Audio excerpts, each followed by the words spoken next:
Welcome to the second episode of the FBC AIR podcast. I'm Jack. And I'm Colton. Let's get right into it.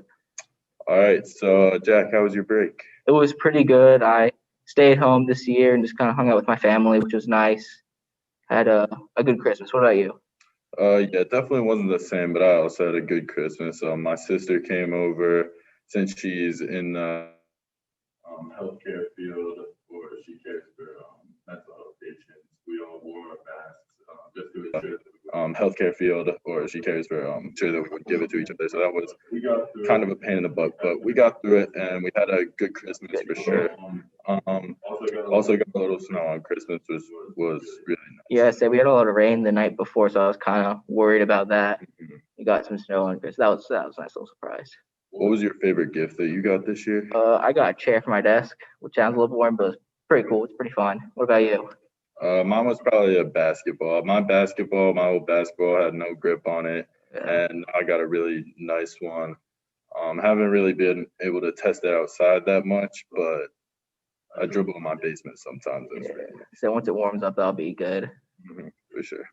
So I said we're going on current events now. After months of denying its existence, North Korea is now asking the rest of the world for COVID-19 vaccines because they get like pushing off, like because North Korea is a little bit weird at times. A little bit. Let's put it in that terms. But so now it's like they're trying to get some scares, and they're saying like, "Hey, we need vaccines," but they haven't done anything about it. Yeah, I definitely wonder what's gonna come out of that because, obviously they're they're just completely cut off from the rest of the world. So I don't know if anybody's gonna help them or what's gonna happen, and I don't know if we'll ever know what's gonna happen because it's not like they're real open and tell everybody what's going on. Yeah, it's even if they're like a COVID like 22, some new COVID strain, they still wouldn't tell anyone. They just keep it under wraps, I think. The UK's Prime Minister enacts a new and harsh lockdown as a new variant of COVID-19 spreads. Yeah, that sounds like pretty big news, but I've done some research at least, and for what they know right now, I think it is just a more contagious version. I don't think there's anything different about what the virus does to you. It's just more easily spread, which is certainly much worse that it's more contagious, obviously. But I have heard that from what we know now, the vaccines will be effective on this new mutation. So hopefully it's not a huge deal. Hopefully it's not, another breakout. But yes, that's why I heard about it. So I was worried it's gonna be like a whole new strain of it the vaccine won't work on. So it's good. It's nothing too crazy. We definitely have enough on our plate right now with COVID. We don't need another mutation. That's a good way to put it. This Sunday, January 10th, there will be a rare triple conjunction between planets when Jupiter, Saturn, and Mercury form a small triangle at about 5:45 p.m. This last happened in 1981. I don't know how all this astrology stuff really works, but I'll definitely be looking for it. One odd thing I've always noticed is I feel like at least 3 or 4 times a year, there's always a once in a lifetime astrology thing that happens 3 or 4 times a year. It's always a different one, obviously, but they just keep coming. Like there was the solar eclipse the one year, and then there's like all the blue moon, purple moon, whatever it is. There's always one every year. Yeah, there's always something new that hasn't happened for the last millennium. Now it's so it becomes a little less special when there's that many different ones. Yeah, you're definitely right on that. Yeah, and then of course the big news of the last few days, the unfortunate riots of the Capitol building. It's very sad to see that that's what our country's come to, but it doesn't. I don't know. It's just crazy. Yeah, I was heading to lacrosse practice when I got like a notification on my phone saying like a news report. Mm-hmm. I was like, I wonder what that's all about. But I looked at my practice, so I figured I'd look at it when I get home. And then I got home, my dad was watching the news, and I'm like, I can't believe that happened. Like, it was just like chaos over there. Yeah, and it just keeps getting worse and worse. I mean, at first I thought it was kind of just a protest, but I think this kind of exceeds the definition of a protest for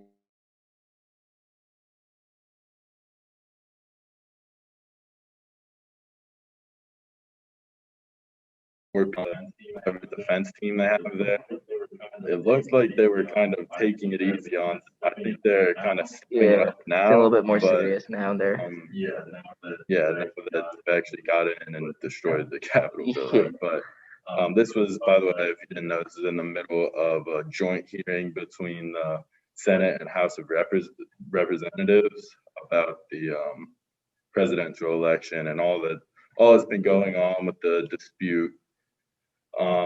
And I think Trump basically incited all this by saying, this is, quote, "we will not concede," which is pretty terrible. I mean, I don't know,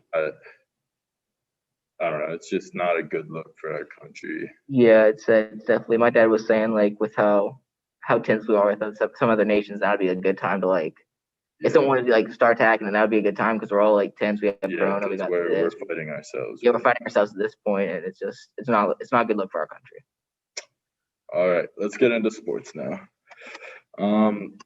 Just to go over my last predictions of last episode, I got 6 right and 3 wrong, which isn't too bad, but the scores I predicted were not really on par. I picked at some blowouts and there were some close games and the other way around. And of course, I don't know if you guys watched last episode, you should if you hadn't, but the Jets going into that week were 0-13. So of course I picked them to get blown out again by the Rams, who are a good team. And of course, the one week I started making these predictions, the Jets won. So that's kind of a funny clip if you see that in the last episode, me predicting the Jets to lose by that much when they actually pulled off the win. Yeah. All right, let's get into this week's prediction. We have another full week of football with the NFL playoffs all day on Saturday and Sunday. We got 2 triple headers, and then as of right now, the national championship on Monday. There has been some COVID issues at Ohio State, so they might be pushing it back, but for now we don't really know. All right, let's get into it. The Bills and the Colts will be the first game of the NFL playoffs, 1 o'clock on Saturday. I don't think this one will be too close. I got 37-21 Bills. Seahawks-Rams will be the next game in a divisional matchup. I got a low-scoring one with the good Rams defense, but I think the Seahawks will take it 20-17. The Buccaneers will play the nightcap Saturday night against the football team. The only team in the playoffs for the last few years, actually, that has a losing record. They're not very good, so I've got the Buccaneers 35-14. First game on Sunday will be a rematch from last year, Ravens and the Titans. If I'm confident about anything this weekend for the playoffs, I'm confident that this game will be a barn burner. I've got the Ravens taking it 38-34. Then the Saints play the Bears. The Bears have been on a tear lately, but I have the Saints winning 27-21. And then the Steelers and the Browns play in a Week 17 rematch. But the Steelers will actually have their first stringers in, unlike the Week 17 matchup. So I think they'll be taking this one 28-21. And lastly, we have the national championship of college football. Should be a huge game. Devontae Smith, Alabama's wide receiver, just won the Heisman Award, the award for the best player in all of college football. This should be a close one, I think. I think Alabama was heavy favorites, and it should be a high-scoring one too, I believe. I'm actually going with the upset here. I'm going to go Ohio State 41, Alabama 38. Could be biting my tongue next week for that prediction because I was going back and forth. That should be a good game at least.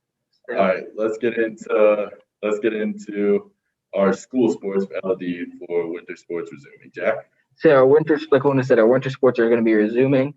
They've started practices on Monday, so that's good to hear. Get them back in. Girls and boys basketball open up on Tuesday against Hershey, and wrestling opens up on Friday against Manheim Central. Should be a great slate of games, and I'm happy our athletes are finally resuming. Yeah, so I have to look out for those. All right, we are about to come to a close for episode 2 of FBC Air. Next week on Thursday, I believe that's the 14th, I think, will be our next episode. Encourage all you guys to follow our Instagram at FBC_LDHS. And if you guys have any suggestions, anything you want us to talk about, please put it in the comment section below. We love to hear from our viewers. We love feedback, negative, positive, doesn't matter. Give us whatever you got. And Jack, what's our fun fact of the day?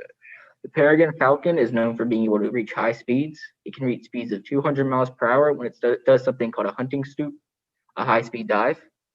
This makes the peregrine falcon the fastest member of the animal kingdom, according to National Geographic. The highest measured speed of a peregrine falcon is 242 miles per hour. That's almost as fast as me. Anyways, that'll be it for FBC episode 2. I'm Colton. And I'm Jack. Thanks for watching, everybody. Have a good day.